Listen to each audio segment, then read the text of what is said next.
Hello everyone. Yes, I obviously do look very haggard, very sweaty. We had a huge monsoon storm last night, which was really exciting. The old electric fault line, it was really good. But I thought, as a bit of fun, as we've been going around Goa, we've seen loads and loads of sort of abandoned and dead motorbikes, scooters and things, and cars. In terrible states, and I just thought it'd be really interesting, just a entertaining little video, just to show you some of those. And there's some of those sort of bikes, you look at them, you know, we're all the same, aren't we, with motorbikes? You think, oh, you know, I could repair that over the winter.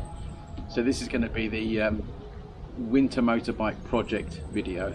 It's just a short one, just for a bit of fun, and you can see some of these motorbikes that I've seen and the cars.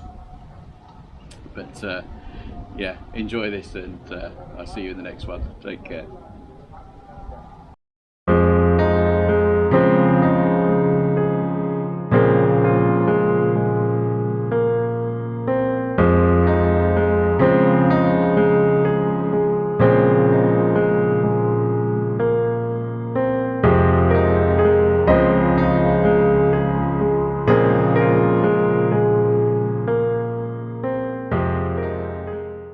I'm now going to present the worst car in India.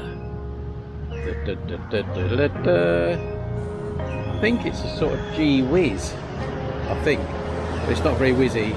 It's not very G. The man's got out. He's walking faster than the car. That's beautiful, isn't it? Riva. Wow. That's special. It moves so slowly that the grass has grown around it. Awesome. I want one. See if it's for sale.